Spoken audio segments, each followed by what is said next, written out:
हर हर महादेव दोस्तों।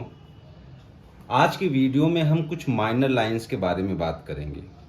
सबसे पहले तो मैं आप लोगों को ये बता दूं कि कभी भी जो भी लाइंस हैं, चाहे वो फेट लाइन है, लाइफ लाइन है या माइनर लाइंस हैं, वो अच्छी कब होती हैं? जब वो स्ट्रेट हों, लहरदार नहीं होनी चाहिए, स्ट्रेट होनी चाहिए।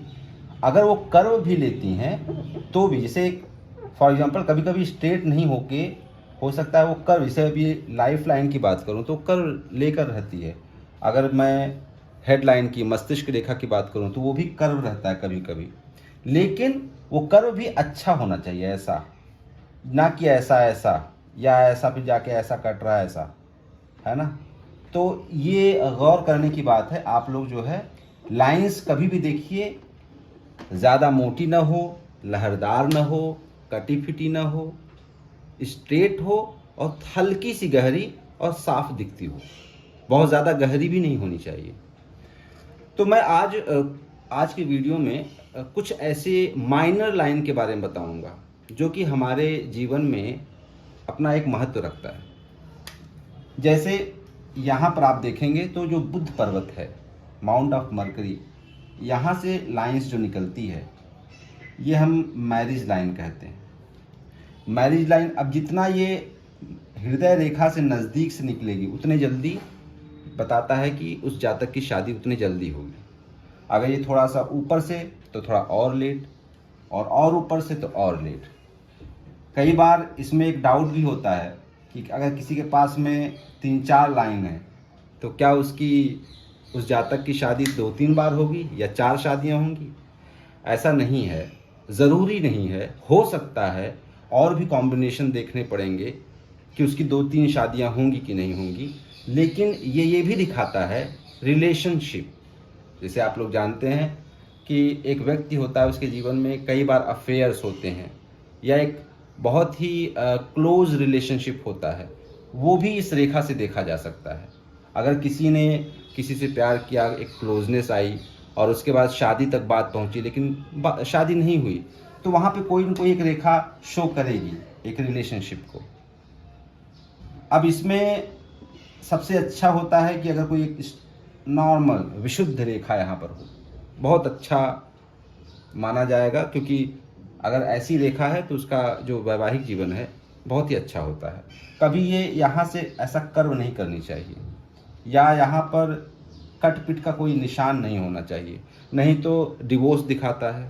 या फिर जैसे कि कहना नहीं चाहिए, कई बार पार्टनर की डेथ हो गई बिना समय के, तो ये भी दिखाता है। लेकिन मैं हमेशा कहता हूँ कि मेरे वीडियो में जो भी बातें मैं कह रहा हूँ उसको आप जो है एज इट इज़ लेकर मत चलिए, क्योंकि इसके बाद और भी कॉम्बिनेशन होते हैं। इसीलिए पामिस्ट एनालिसिस करता है प्रॉपर वे से, और भी कॉम्बिनेशन होते हैं, फिर जाके पता चलता है कि वो कितना स्ट्रांगली काम कर रहा है ना। तो दूसरी बात, जैसे एक तो विवाह रेखा हो गई। अब बताएं कि कितने बच्चे होंगे? शादी हुई, बच्चे कितने हों? बच्चों के लिए कहा जाता है कि यहाँ से छोटी छोटी रेखाएं निकलती है, बहुत ध्यान से देखना पड़ता है। यहाँ से जो मैरिज लाइन है यहाँ से लाइंस निकलती हैं, तो ये बताती हैं कि इसे मान लीजिए 1 लाइन है तो एक पुत्र या पुत्री, और 2-3 लाइनें हैं तो वैसे ही उनकी संख्या बढ़ जाती है, ये दिखाता है। ठीक है। अब मैरिज लाइन के बाद मैं आपको बताता हूँ, एक यहाँ पर एक साइन होता है, यहाँ पर एक साइन ऐसा, इसको यश साइन कहते हैं। ये यश साइन मतलब ऐसा होता है कि ऐसा नहीं कि वो बहुत प्रसिद्ध हो जाएगा, उसके लिए बहुत सारी चीज़ें देखनी पड़ेंगी, बहुत सारे कॉम्बिनेशन जैसे मैं बताता हूँ देखना पड़ेगा। लेकिन ये यश साइन ऐसा है कि जहाँ पर व्यक्ति रहेगा, जिस समाज में रहेगा, उस समाज में इसका एक सम्मान रहेगा, उसका एक यश रहेगा। और हम लोग ऐसे लोगों से मिलते हैं, हमारे पास में भी, हमारे रिश्तेदारों में, हमारे परिवार में कोई न कोई ऐसा व्यक्ति होता है जिसको सभी लोग प्यार करते हैं, उनका सम्मान करते हैं, उनकी बातें मानते हैं। तो ये वो रेखा है। यहीं पे एक और रेखा माइनर है जो यहाँ से निकलती है, शुक्र की जो फिंगर है और शनि की जो फिंगर है, सूर्य पर्वत और शनि पर्वत के बीच से, इसे विद्या रेखा कहते हैं। विद्या रेखा मतलब ये नहीं कि ऐसा अगर ऐसी लाइन है ज़रूरी नहीं है कि व्यक्ति एकेडमिक कहते हैं ना सर्टिफिकेट्स उसके पास बहुत सारे हों और वो पीएचडी किया हो, ये ज़रूरी नहीं है। लेकिन ऐसा व्यक्ति ज्ञानवान होता है, इसको पढ़ने का शौक़ होता है, इसको जानने का शौक़ होता है। अगर आप इसके पास जाएंगे तो उसको बहुत सारी, हो सकता है कि ये केवल 12th पास हो सकता है केवल ग्रेजुएशन किया हो, लेकिन उसको इंटरनेशनल लेवल की नॉलेज है, हर सब्जेक्ट में नॉलेज है। तो ऐसा व्यक्ति, बहुत ही क्यूरोसिटी इसके अंदर होती है और ये हमेशा कुछ न कुछ पढ़ना, लिखना, सीखना, तो इसलिए कहा जाता है ये आजीवन चलता रहेगा इनका। ये 80 साल के हो जाएंगे, 90 साल के हो जाएंगे, तो भी कुछ न कुछ सीखना, पढ़ना, ये इनकी एक कहते हैं ना कि इनकी हैबिट होती है। तो ये विद्या रेखा, ये है विद्या रेखा। अब आगे चलते हैं। एक यहाँ पर जुपिटर पे एक रिंग, ये आप देख रहे हैं कि जुपिटर का पर्वत है, यहाँ पर एक रिंग, ये बहुत ही शुभ साइन होता है। अगर ये है तो ऐसा व्यक्ति जैसे कि सम्मानित होता है, इसके पास अच्छा ज्ञान होता है, स्पिरिचुअल होता है। और अगर स्पिरिचुअल नहीं हुआ तो ये उतना ज़्यादा इफेक्टिव ही नहीं रहेगा।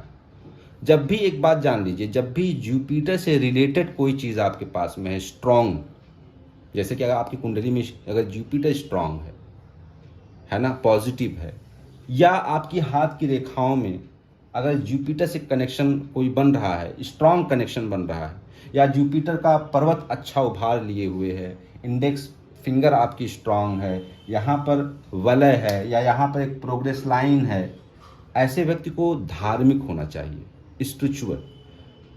माया में तो हमें बहुत सारी चीज़ें करनी पड़ती हैं, इफन बट बहुत सारा होता है, लेकिन आपको चाहिए कि आप स्पिरिचुअल रहें। काम कुछ भी कर रहे हैं, लेकिन हमेशा जो है आप स्पिरिचुअल रहें, तो आपकी जो प्रोग्रेस है वो बहुत अच्छी तरह से होगी। वो मानसिक लेवल पे भी आपको संतुष्टि देगी और जो हमारा भौतिक जीवन है उसमें भी आपको संतुष्टि मिलेगी। अब एक और लाइन जान लीजिए, पिछले कई वीडियो में मैंने बताया भी है, फिर भी बता देता हूँ। यहाँ से कोई रेखा निकलती है, ये मंगल का क्षेत्र है, ठीक है, मार्स, ये मंगल का क्षेत्र है और ये भी मंगल का क्षेत्र है। यहाँ से कोई अगर ये ऐसी रेखा लाइफ लाइन के पैरेलल अगर नीचे जाती है, इसको बोलते हैं लाइन ऑफ मार्स, अगर ये आपके हाथ में है तो ये इसका फ़ायदा क्या है, ये आपकी लाइफ को, है ना, ये आपकी लाइफ को स्ट्रॉन्ग करता है। जैसे अगर ये मंगल की रेखा है तो अगर मैं एक एग्जांपल के तौर पे बताऊं, उस व्यक्ति को जल्दी उसकी तबीयत जल्दी ख़राब नहीं होगी।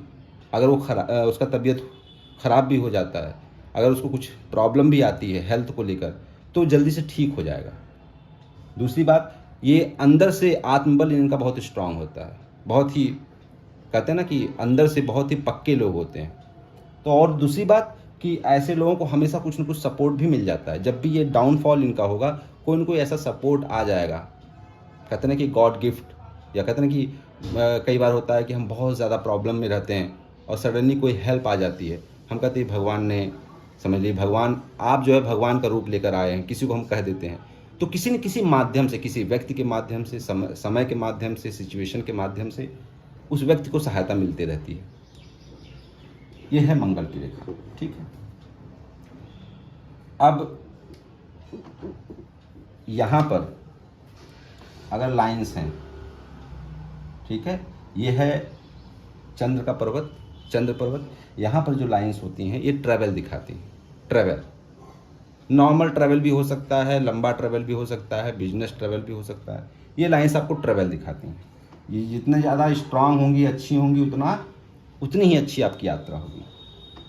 ट्रैवल लाइंस तो यहाँ से भी दिखाती है, अगर आपके यहाँ से जीवन रेखा से भी निकलती है, ये भी ट्रैवल लाइंस होती है, ठीक है। और वही भाग्य रेखा पे आ जाती है तो बहुत रेयर होता है, लेकिन बहुत ही यहाँ पे अगर आता है तो मैं तो बता चुका हूँ कि ये वेल्थ के मामले में और फेम नेम के मामले में बहुत अच्छा होता है। आज के लिए बस इतना ही, फिर नेक्स्ट वीडियो में मैं आपको कुछ नई जानकारी के साथ में उपलब्ध होता हूँ। धन्यवाद।